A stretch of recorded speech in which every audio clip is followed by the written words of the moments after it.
Well, good evening and welcome to Tucker Carlson tonight. And of course, Happy New Year. America lasted yet another 12 months as the best country in the world, but it was a turbulent year, and 2018 could be even more so. So later tonight, advice on how to thrive over the year ahead, no matter what happens. But first, this country's largest state has taken another dramatic step toward disunion and open defiance of the federal government. As of yesterday, California is now a sanctuary state. It's the nation's first. All police statewide in California are banned from asking about a suspect's immigration status or cooperating with federal immigration officials. Landlords are banned from reporting the legal status of their tenants. Colleges can't monitor the immigration status of the kids they enroll. These new measures augment the state's many existing laws, all designed to enable illegal immigration. Illegals in California already are entitled to receive a driver's license, in-state college tuition, free health care for their children, and more. They don't need to have a job. They don't have to know English. It doesn't matter even if they have a history of crime, even violent crime. In California, illegal aliens are now a protected class. And maybe more significant, the state itself is now in direct opposition to this country's most basic laws. 55 years ago this month, Governor George Wallace took his oath of office and pledged resistance to federal authority, effectively declaring Alabama its own country. You know the history. Well, Governor Jerry Brown of California has done something similar this week. Travis Allen is a Republican in the California State Assembly, and he joins us tonight. Mr. Allen, thanks for coming on. Thanks so much, Tucker. So California is the biggest state, but it's still a state, not a country. How can it have its own immigration policy? How can it redefine citizenship when it's not a country? Simply put, it can't. This whole sanctuary state is entirely illegal, and we're actually welcoming Trump and Sessions to come out to California and take them to court.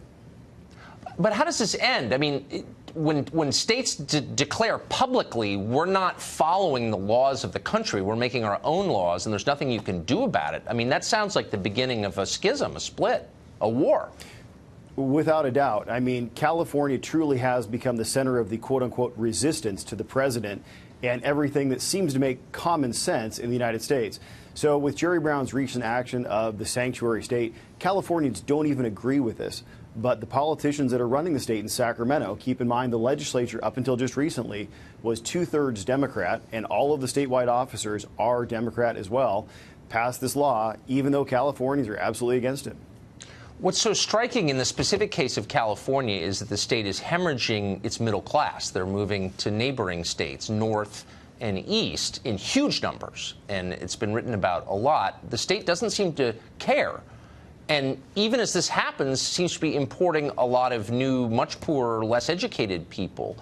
What's the thinking there?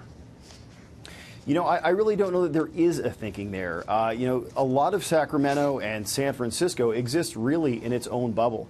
The numbers came out just recently. 243,000 Californians have left in just the last few years, taking about $8 billion with them. And in their place, of course, now we have this burgeoning illegal population, which now, as you mentioned, has protected class status. And it gets very bad because, you see, this is California taxpayer dollars being used to shelter criminals who are committing crimes while they're here. And these aren't small crimes. We're talking assault on a police officer, domestic battery, animal cruelty, possession of concealed weapons, biological agents. I mean, these are real crimes, and yet Jerry Brown and the California Democrats want to essentially ignore federal immigration law and protect these people at California's expense. And that's just wrong. But ignoring immigration law is not the same as ignoring other kinds of law, because it gets to the deepest question about any country, which is who's a citizen and who's not, who deserves to be here, who doesn't, what are borders. And so California can't, your governor can't expect this to go ignored. You can't just decide you're not going to enforce the borders and expect Washington to do nothing. Is there a showdown coming? Absolutely there is. I mean, this is truly, it's a bluff. And it's up to the president and Jeff Sessions to step in and call the bluff of Jerry Brown and all the California Democrats that are passing these unconstitutional laws. And keep in mind, too, you know, a lot of people around the country say, well, you know, everybody in California is liberal, they're Democrat, and that there could be nothing further from the truth. There's actually more Republicans here in California than in any other state. And past that, forget about party lines for a moment. 74% of Californians are absolutely against sanctuary state, including 65% of Latinos. Well, why would they be for it? I mean, the middle class isn't leaving California because it's thriving.